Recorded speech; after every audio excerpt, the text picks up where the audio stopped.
의지, 국민의 고통을 함께 견뎌온 따뜻한 인심, 위기를 돌파할 준비된 리더십의 이재명 후보님께서 포항시청에 도착하셨습니다. 여러분 힘차게 연호해 주십시오. 지금은 다시 한번 힘차게 지금은 이재명, 이재명, 이재명. 네, 사랑하는 포항 시민 여러분, 오래 기다리셨습니다. 국가적 위기를 돌파할 진짜 리더, 경제와 민생을 되살릴 준비된 대통령, 이제 진짜 대한민국, 자랑스러운 대한민국을 살려낼 대한민국의 21대 대통령 후보 이재명 후보님께서 여러분에게 힘찬 연설을 드리겠습니다. 여러분의 뜨거운 박수와 함성으로 맞이해 주십시오. 여러분, 이재명, 이재명, 이재명. 포항 시민 여러분, 그간 안녕하셨습니까? 사실 별로 안녕하지 못했죠? 요즘은 밤새 안녕하셨습니까? 라고 물어봐야 될지도 모르는 그런 불안한 세상이 됐습니다.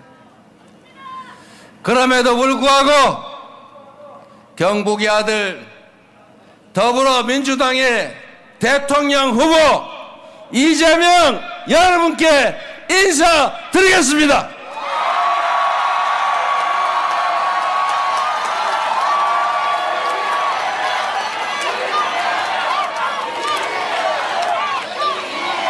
피켓에서 준비해 주신 것처럼 경주 2가 안동 사람 맞습니다.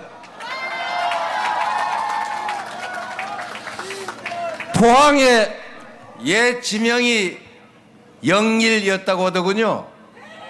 해를 맞이하는 곳, 가장 먼저 해가 뜨는 곳 맞습니까?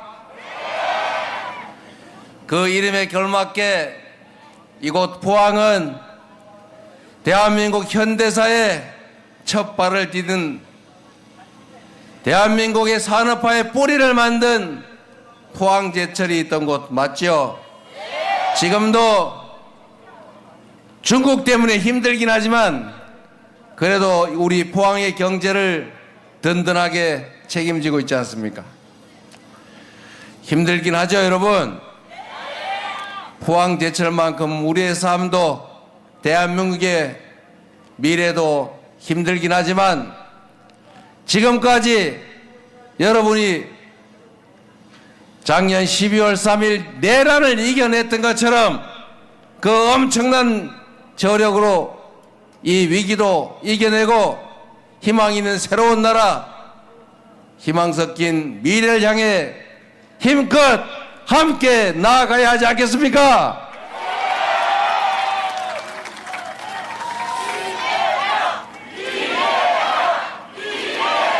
제가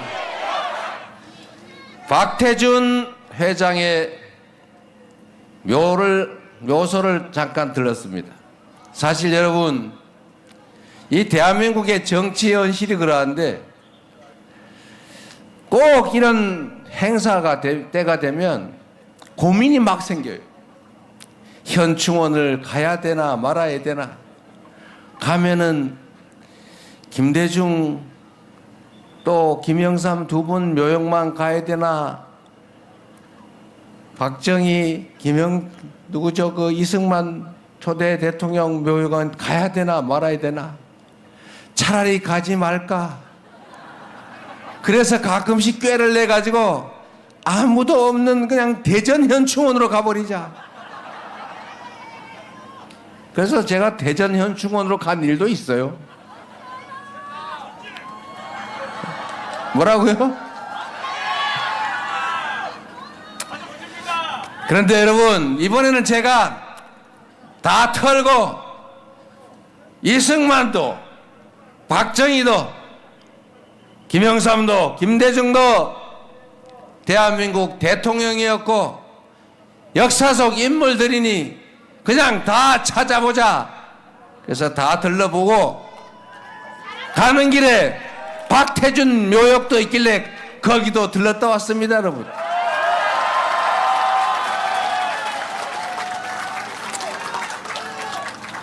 뭐 우리 빨간 풍선 많이 들고 안 다니고 다 파란 풍선인데, 앞으로는 해병대도 있는데 빨간색도 좀 들고 다닙시다.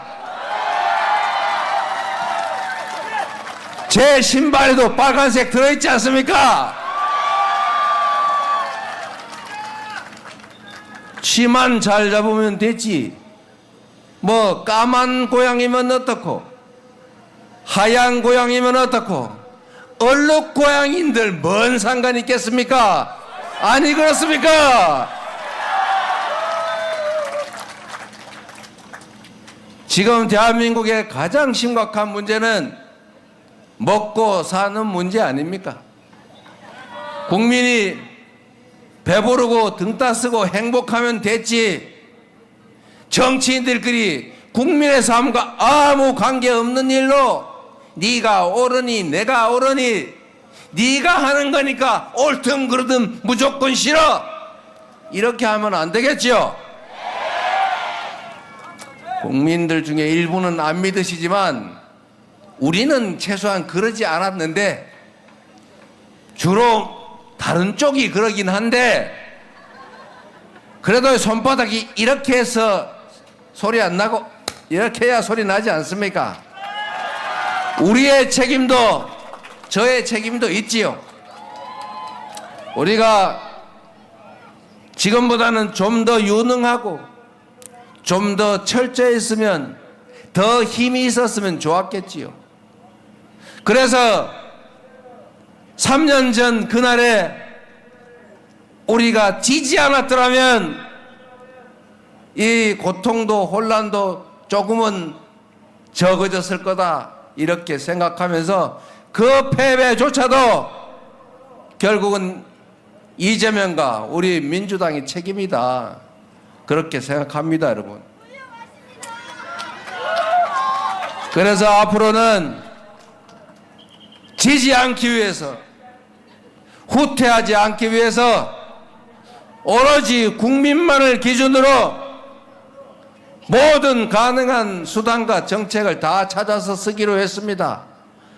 왼쪽 오른쪽 보수 진보 빨간색 파란색 영남 호남 가릴 거 뭐 있냐? 오로지 국민들의 더 나은 삶을 위해서, 대한민국의 더 나은 미래를 위해서 작은 차이를 넘어 모두가 함께 힘을 합치고 희망의 미래를 향해서 함께 나아가자, 그게 우리가 가야 할 길이다, 이렇게 생각하기로 했습니다. 잘했지 않습니까, 여러분?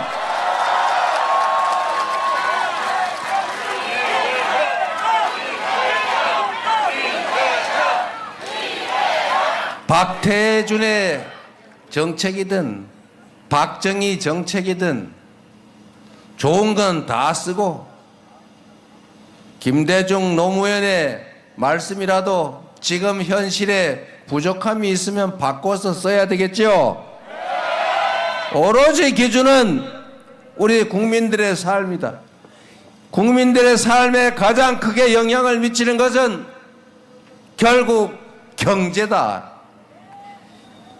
쇠퇴하는 경제를 다시 살리고 지속적으로 성장하는 사회를 만들어야, 그래야 기회가 생기고, 기회가 생겨야 우리 국민들이 조금 덜 다투고, 우리 젊은이들도 남녀로 갈려서, 국민들은 젊은 세대와 나이 든 세대가 갈려서 싸우지 않게 되지 않겠습니까? 영남이니 호남이니 싸우는 이유도, 수도권이냐 비수도권이냐 싸우는 이유도 결국은 부족한 게 많아서 풍족하지 못해서 아닙니까? 기회의 총량을 늘리고, 그러려면 경제가 지속적으로 성장해야 되고, 그러려면 우리가 가지고 있는 자원과 역량을 전부 한데 모아야지요. 기회는 공정해야 하고, 결과도 기여한 만큼의 몫이 정당하게 부여되는 그런 합리적인 세상을 만들어야 하지 않습니까? 우리가 합의한 법도 잘 지켜야 되고, 누구는 힘세다고 다 봐주고, 누구는 정적이라고 없는 죄 뒤집어 씌워서 생고생시키고, 이런 불합리한 세상 말고, 콩을 심으면 콩이 나고 팥을 심으면 팥이 나는 뿌린 대로 거두는 그런 상식적인 세상, 이런 세상이 바로 우리가 원하는 세상 아니겠습니까? 보수니 진보니 뭐 지금 그런 거 따질 때입니까? 그리고 이거 보수 관련해서 꼭 한마디 더 해보고 싶은 게 있어요. 기존의 가치 중에, 질서 중에 지킬 만한 것들을 잘 지키자라고 하는 게 보수 아닙니까? 그런데 우리가 합의한 최고의 질서, 최고 수준의 합의, 헌정 질서, 헌법을 파괴하는 그 집단이 보수 맞습니까? 국민이 맡긴 총칼로 국민을 지키라고 했더니 국민의 권리를 빼앗고 국민의 생명을 위협하며 총뿌리를 겨누는 것이 보수의 가치 맞습니까? 그런 군정을 하겠다는, 권력을 갖겠다는, 지속적으로 영원히 갖겠다는 그 헛된 야망으로 헌정 질서를 파괴하는 7.2 군사 쿠데타를 일으킨 그 내란 수괴를 비호하는 정치 세력이 보수 맞습니까? 이런 건 보수가 아니죠. 파괴 세력이죠. 이거는 극우도 아니죠. 거꾸로 가는 퇴행하는 반동들이죠. 반동, 그러니까 갑자기 딴 생각나죠. 언어적 의미로는 수구도 아닌, 제가 반동 이런 단어 안 쓰고 다른 단어 찾아보려고 엄청 노력했는데 아무리 찾아도 반동이란 단어로밖에 표현이 안 돼요. 그런 상식계도 부합하지 않는 이런 엉터리, 불법, 무질서, 퇴행 세력은 보수라고 부르지 않습니다. 보수란 첫 번째 가치가 현존의 합리적인 질서, 상식을 지키는 거예요. 이재명은 모두에게 평등하게 법률이 적용되는 공정하고 상식적인 세상을 바랐습니다. 제가 기존의 질서와 가치를 깨고 새로운 질서와 가치를 만들자고 했으면 진보, 누구 말 담았다나 극좌일지도 모르죠. 그러나 저는 기존의 질서를 깨자고 한 일이 없어요. 여러분이 가진 생각처럼 우리가 국회에서 합의한 법률이 지켜지고 우리가 초등학교에서 배운 상식이 지켜지는 그런 합리적인 세상, 그냥 모든 사람이 그래 그게 맞아 라고 생각되는 대로 예측되는 그런 합리적인 사회를 우리는 꿈꾸지 않습니까? 이런 게 진짜 보수입니다, 여러분. 그들은 보수를 참칭하는 반동 세력이에요. 상식과 비상식이 경쟁하는 이상한 아직 미완의 사회에서 비상식 세력이 보수를 참칭하고 그냥 상식적인 보수적인 세력이 진보라고 불리고 있는 것입니다. 이제 좀 제사지를 찾아야 되지 않겠습니까? 진짜 보수를 보수의 자리로 보내고 보수를 참칭하면서 보수의 자리를 점거하고 있던 그들을 극우의 자리로 밀어내고 진정한 보수와 합리적인 보수와 합리적인 진보 개혁 세력이 경쟁하는 그런 상식적인 사회를 만들어야 하지 않겠습니까? 이번이 그 상식적인 사회로 가는 첫 출발점 6월 3일이 될 것입니다. 여러분은 그 역사를 만드는 주체가 될 것이고 후세에 대한민국의 역사적 순간을 함께했던 그런 위대한 사람들로 기록될 것입니다. 자부심을 가지고 자신감을 가지고 힘을 냅시다, 여러분.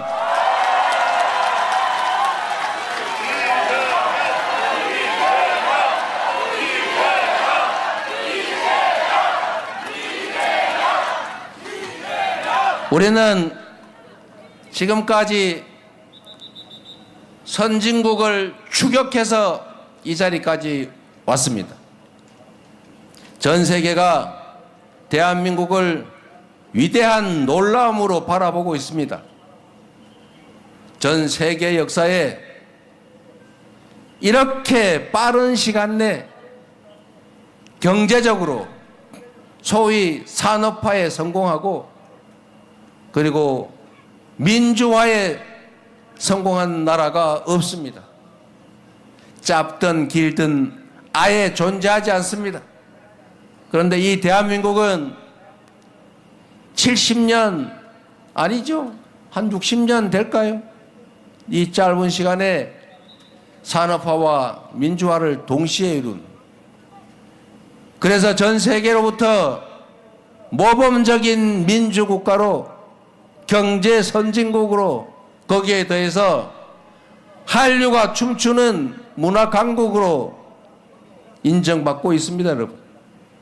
정말 위대한 역량을 가진 위대한 국민들 아닙니까? 바로 여러분이 그 위대한 국민 그 자체이십니다. 전 세계 역사에 피 한 방울 흘리지 않고 촛불 들고 응원봉 들고 현실 권력을 권좌에서 끌어내린 단 한 방울로 피도 흘리지 않은 무혈의 평화혁명을 세상에 8년 만에 2번씩이나 해내는 이런 위대한 국민들은 전 세계사에 과거에도 현재에도 미래에도 없었고 없고 없을 것입니다. 이 위대한 국민들이 깎어 이 작은 위기를 이겨내지 못하겠습니까? 경제적이든 정치적이든 모든 어려움들을 우리가 이겨내고 오늘보다는 내일이 확실히 나을 것이다.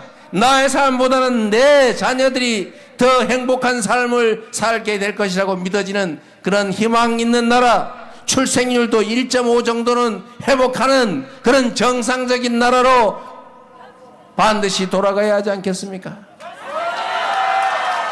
여러분은 할 수 있습니다. 우리는 해야 합니다. 자신 있습니까, 여러분? 이 위대한 변화를 만들어낼 사람이 누구라고요?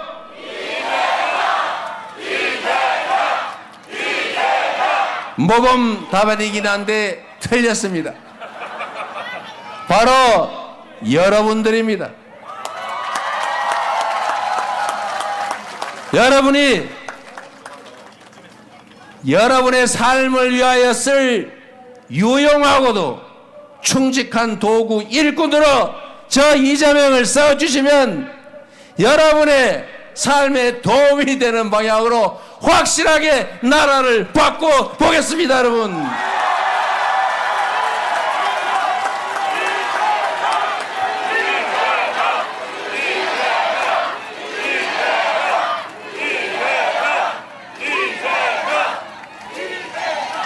여러분, 저는 자신이 있습니다.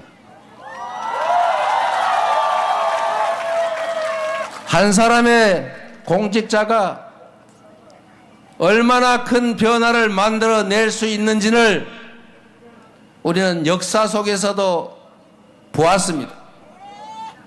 똑같은 조선에서 선조는 백성 수백만을 죽음으로 몰아넣고 산천을 초토화시켰지만 그 똑같은 조선에서 백성을 사랑했던 유능한 군주 정조는 조선을 동아시아 최대 부흥 국가로 만들었습니다. 똑같은 수군, 조선 수군을 가지고 원균은 패배를 거듭했지만 이순신은 24전, 24승이라고 하는 세계 해전사에 없는 승리를 일궈내며 조선을 지켰습니다. 누가 지휘하느냐, 누가 책임지느냐에 따라서 그 공동체의 운명이 결정되는 것을 우리는 보았습니다. 저는 똑같은 성남시 공무원으로 여러분도 성남시로 이사가자 이런 말씀들을 나눌 만큼 성남시를 바꿔냈고 경기도를 3년 만에 전국에서 가장 살기 좋다는 곳으로 인식되는 도정 만족도 1위 광역시도를 만들었습니다. 민주당도 3년 만에 진짜 민주당으로 바뀌지 않았습니까, 여러분? 무슨 일극체제 뭐 어쩌고 하는데 당이 리더십을 가지고 당원들과 똘똘 뭉쳐서 이렇게 잘 싸워서 총선 대승하고 나라 살림 맡길만 하다 국민이 믿게 했으면 되지. 어느 정당처럼 콩가루 집안 돼가지고 저렇게 하루 종일 싸우고 퇴행하고 그러면 되겠습니까? 민주당이 갈갈이 쪼개져서 내부 분란으로 싸우면 그들 입장에선 좋을지 모르겠으나 당이 당대표 중심으로 단단하게 뭉치고 할 말 다 하고 그리고 역량 있으면 나라의 살림을 책임질만 하면 잘한 거 아닙니까, 여러분? 그래서 이재명을 여러분이 민주당의 대선 후보로 그리고 여기 오신 분들은 대한민국을 책임질 만한 대통령감이다 이렇게 생각해 주시는 거 아닙니까? 100만의 국가 공무원들 그들의 역량을 10분 발휘해서 지금과는 완전히 다른 대한민국을 확실하게 보여드릴 자신이 있습니다, 여러분.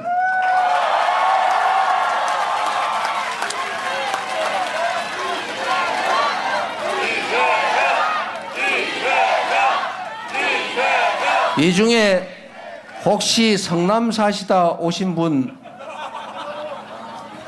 또는 성남 사는 분들 아는 분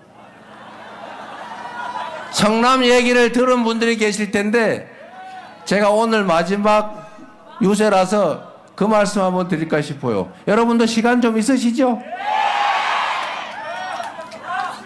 바쁜 분들은 가셔도 돼요. 제가 성남시장을 취임할 당시에 성남시장실이 저 건물 9층의 구석에 아방궁이라고 전용 엘리베이터 통해서 올라가서 숨어 있었어요.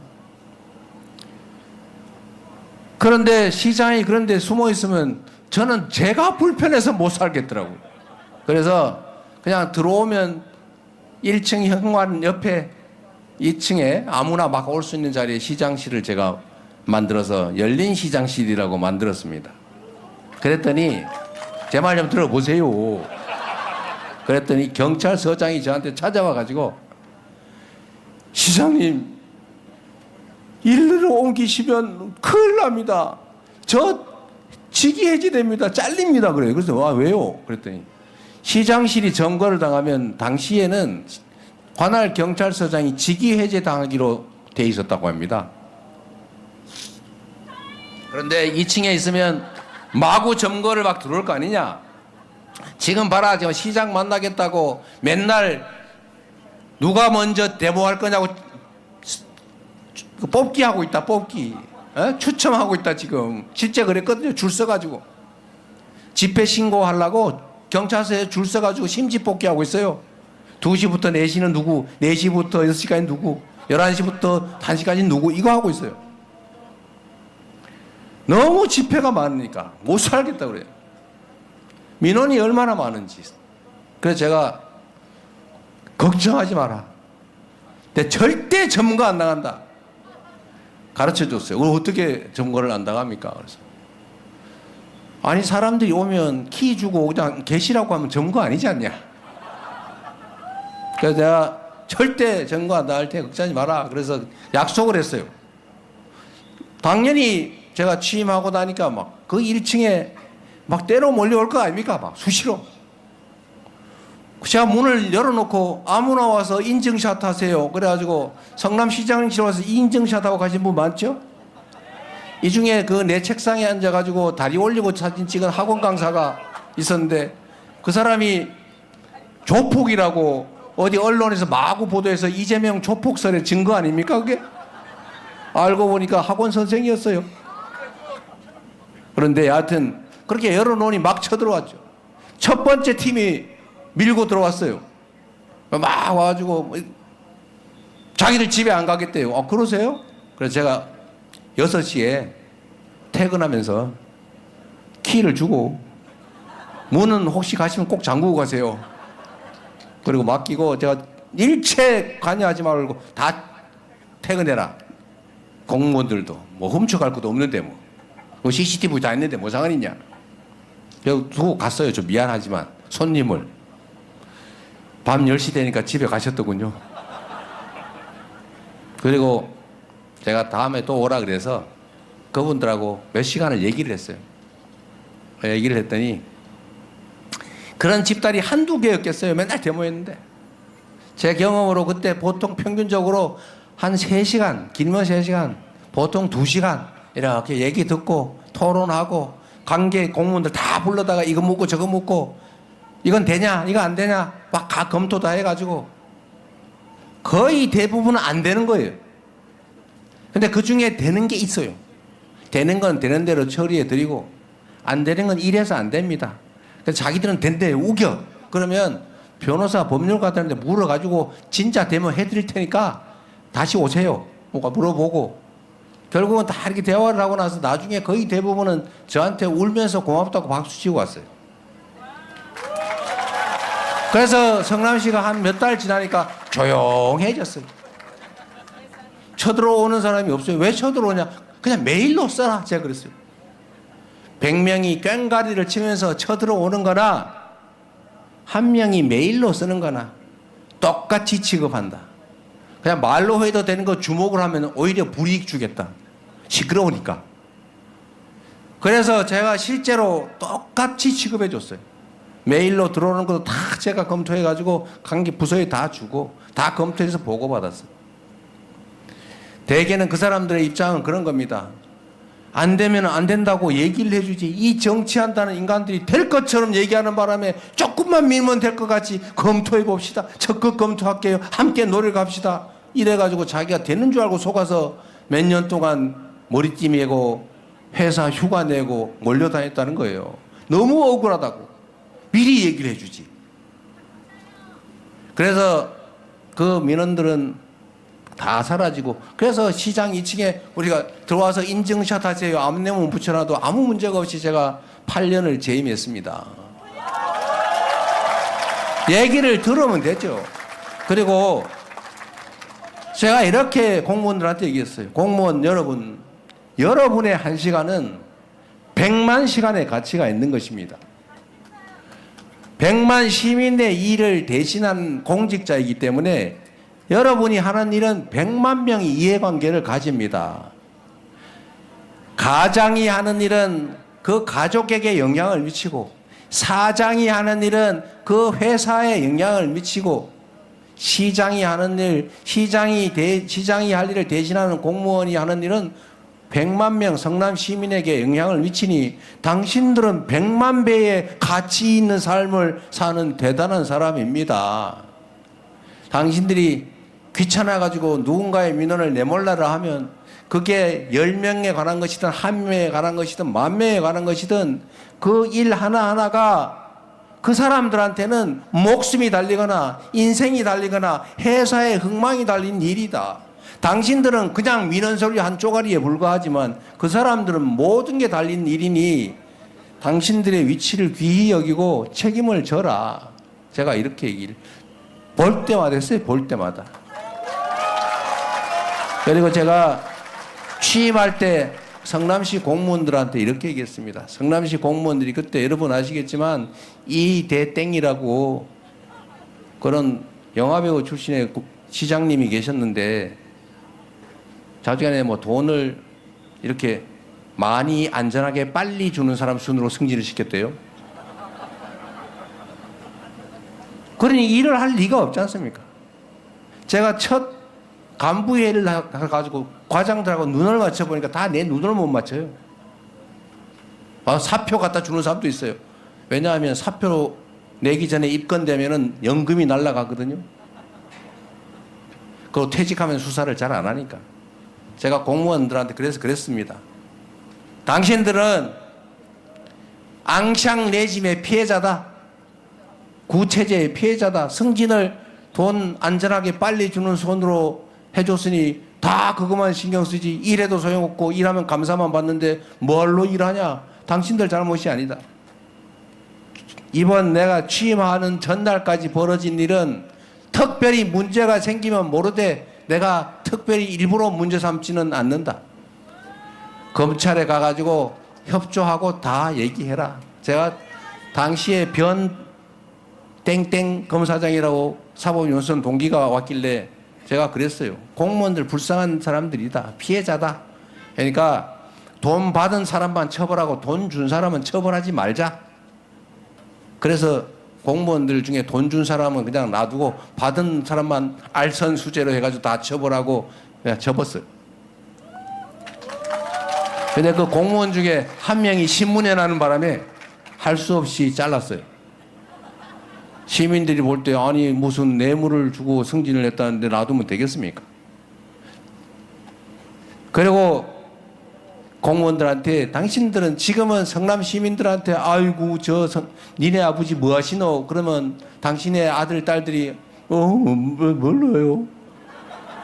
성남 어디 다니시인데? 지금은 이렇게 얘기하지만 내가 임기를 끝나는 그때는 당신의 자녀들과 가족들이 니네 아버지 뭐 하시노? 이래 물으면 성남시 공무원입니다. 이렇게 얘기할 수 있게 해주겠다라고 얘기했어요. 대신에 몸이 좀 피곤할 거다라고 하면서 한 얘기가 100만 시간 얘기를 한 겁니다. 그래서 제가 성남 시민들이 얼마나 또 수준이 높습니까? 민원이 막 산더미처럼 쌓여서 제가 민원 얘기를 이렇게 했어요. 여러분은 민원, 원, 그러면 우리는 원할 원자라고 읽는데 당신들은 원망할 원자로 읽지? 민원, 그럼 무섭잖아요? 그렇게 생각하지 말고 공직자가 왜 존재하냐? 공직자는 시민들로부터 월급을 받고 시민들을 위해서 일하려고 있는 거고 그 사람들이 당신의 주인인데 당신들은 공복, 즉 공적인 모습인데 그 사람들이 원하는 걸 해주기 위해서 있는 거 아니냐. 민원을 귀찮은 거, 무서운 거 이렇게 하지 말고 우리가 해줘야 될 사명이라고 생각하자. 그래서 제가 이렇게 했습니다. 일선 공무원들은 누구든 상관없다. 동네에서 민원을 많이 발견해 오면 승진시켜준다. 그리고 당신들이 할 수 있는 건 하고 못하면은 팀으로 넘기고 해결 못하면 과로 넘기고 동사무소에서 못하면 구청으로 넘기고 구청에서 못하면 시청으로 넘기고 시청에 과에서 못하면 국에서 못하면 부시장이 하는데 안 되면 최종적으로 안 되는 건 나한테 가져와라. 저한테 가져오겠어요? 다 해결이 가능하거나 안 되면 설득을 하거나 민원을 발견을 많이 해오면 실제로 제가 승진을 시켜줬어요. 통계를 냈어요. 땡땡 동장 몇 개 발견했어요. 1350개. 1등이네. 그러면 승진. 이렇게 해줬어요. 그것도 실력이거든요. 그랬더니 어떤 일이 벌어지냐. 동장, 과장, 팀장들이 동네 다니면서 미장원 가가지고 원장님 뭐 필요한 거 없어요? 우리 해드릴 거 없어요? 저 지나간 사람 붙잡고 어제 뭐 불편한 거 없어요? 길에 막 다니면서 혹시 뭐 문제 없나? 쓰레기 없나? 쓰레기 여기 있네. 쓰레기 발견. 심지어 민원을 쪼개가지고 A 블럭, B 블럭 똑같은 쓰레기인데 A 블럭 발견하였음, B 블럭 발견하였음. 그래서 다 인정. 그래서 민원이 엄청 쌓이잖아.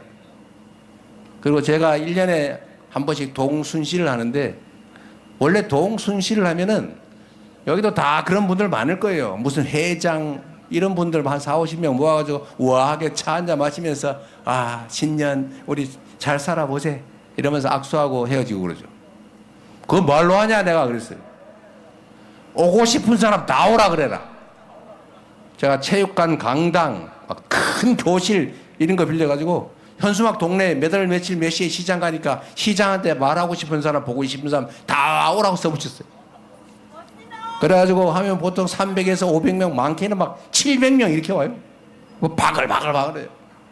보통 한 2-3시간 하는데 그거 어떻게 얘기를 다 듣겠어요.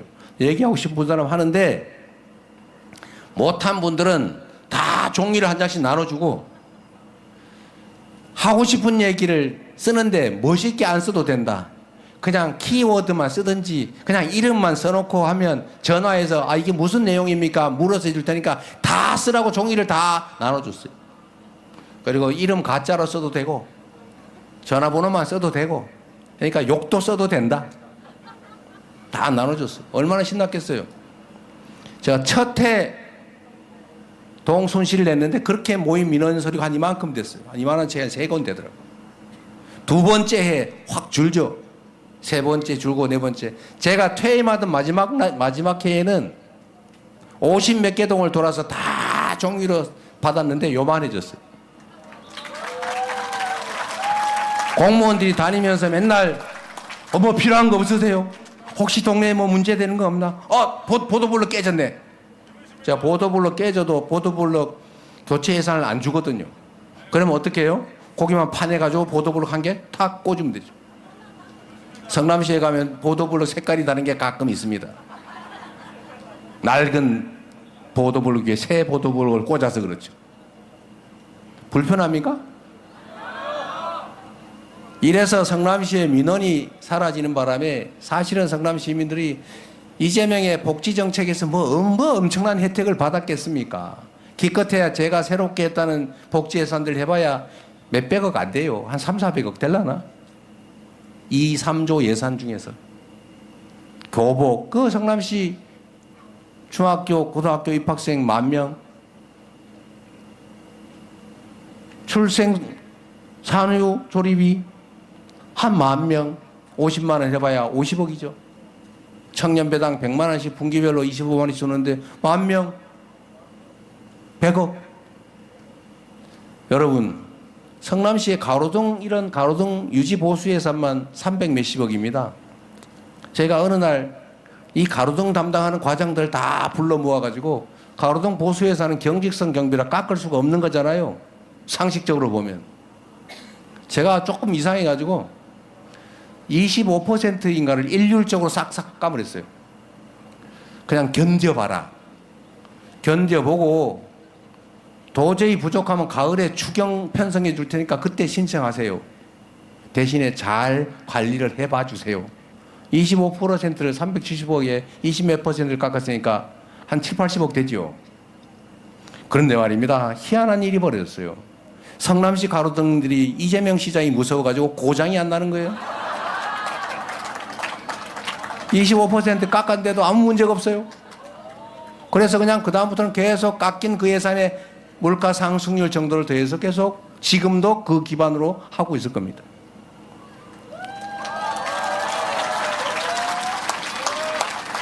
공직자가 하는 일은 하자면 끝이 없어요. 안 하자면 술이나 먹고 띵까띵까 하면서 해외 출장 여행이나 다니면서 놀아도 표시가 잘 안 나요. 하자면 끝이 없고 안 하자면 할 게 거의 없는 게 공직인데 일이 얼마나 많습니까? 쌓여요 이렇게. 제가 이것도 방침을 정해줬어요. 제가 중앙 공무원들 지휘할 기회가 생기면 그렇게 할 건데 이제 중앙 공무원도 각오를 해야 돼요. 산더미처럼 일이 쌓이는데 쉽고 간단한 일부터 신속하게 해치운다. 엄청 중요하고 고민스럽고 막 연구해야 되고 머리 빠지는 그런 일은 왼쪽에 놔두고 쉽고 간단한 일부터 신속하게 해치운다. 제 책상을 본 분들은 아실 텐데 우리 서영기 의원 제 방에 와봤어요? 그럼요. 대표실, 제 방, 도지사실, 시장실에 가면은 책상 위에 아무것도 없어요. 깔끔합니다. 중요한 일은 맡겨놓으면 되죠. 내 책상에 일이 머무르는 일은 없어요.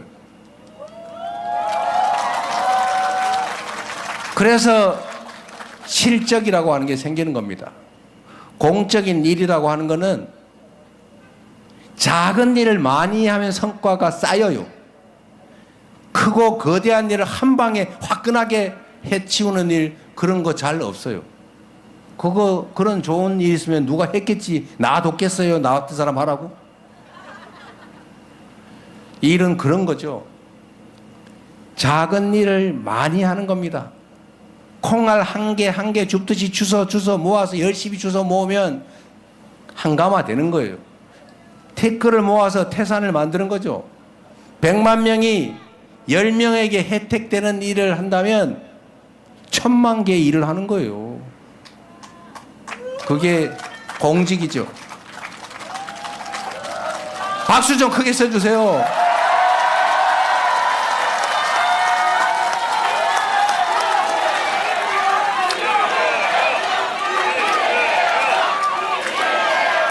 여러분, 성남시 공무원들이 저 때문에 참 고생을 많이 했어요. 그런데 제 임기가 끝나는 날 제가 공무원들한테 몇 사람한테 물어봤어요. 물론 퇴임하는 시장이니까 말 잘해줬겠지만 그때 그들이 스스로 기억해서 그 얘기를 하더라고요. 요즘은 동네 가면 시민들한테 칭찬 받습니다. 우리 자식들이 아버지 자랑하고 다닙니다. 라고 얘기하더라고요. 자기도 성남시 공무원이라고 떳떳하게 얘기한대요. 지방 공무원들이 또 성남시 공무원 보면 박수 쳐준다더라고요. 실제로 있던 일인데 여긴 눈 잘 안 오죠? 눈이 오면 그날은 시장 군수 죽는 날입니다. 눈을 공무원들이 사실은 칩니다. 여러분들 잘 모를 거예요. 눈이 오면 공무원들이 총동원돼 가지고 눈을 치러 나갑니다. 그런데 우리 시민들은 그 사실을 잘 몰라요. 그리고 눈이 참 이게 희한한 게 왼쪽에서 눈을 쫙 쳐가지고 가면 저쪽 끝에 가면 왼쪽이 또 쌓여 있어요. 표시가 안 나요. 그래서 시민들은 보면 저것들이 아무것도 안 하고 말이야 맨날 논다 그래요. 그래서 제가 공무원들한테 그랬습니다. 우리가 공적 서비스를 하면 시민들한테 알려야 한다. 그래서 제가 성남시 공무원들한테 등짝에다가 성남시 공무원 봉사단 이따만하게 써붙여가지고 다 입혔어요.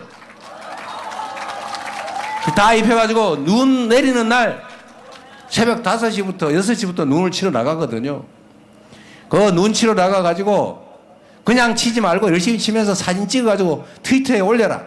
그러면 이재명 시장이 또 아침에 나가지고 어유 우리 땡땡 주무관 3살짜리 아기는 어떡하고 나오셨나요? 미안하네. 그러나 우리가 시민에 대한 봉사자 아닙니까? 이렇게 쓰고 막 또 트위터를 해놓으면 동네 소문이 다 날 거 아니에요. 그래서 공무원들이 눈을 치는구나 이걸 알게 된 거예요.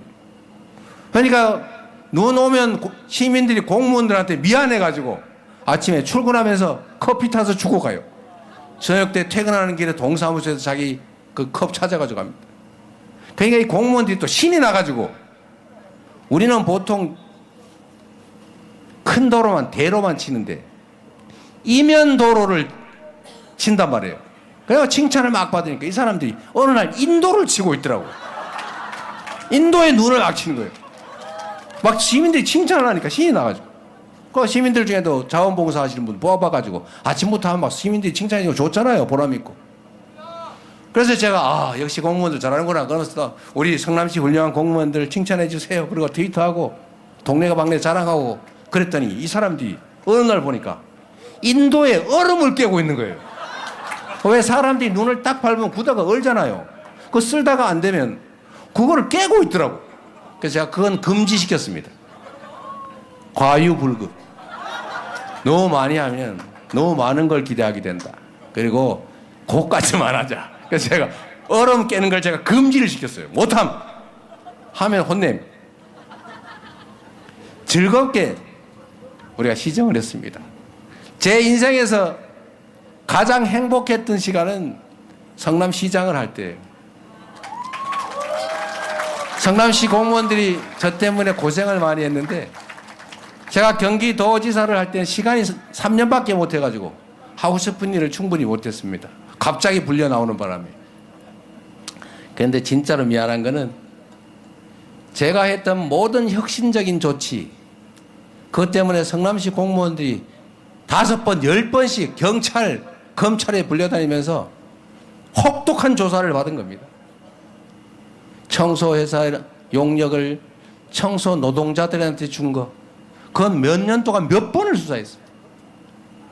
여러분이 잘 아는 대장동의 이익을 환수한 거, 공무원들이 뭔 죄입니까? 돈을 왜 7천억 밖에 못 벌었냐? 9천억 벌었어야지. 그러니까 배임죄야. 이게 말이 된다고 생각하십니까, 여러분? 그러면 돈 안 받고 토지 개발 허가 내준 시장 군수는 다 감옥 가야지.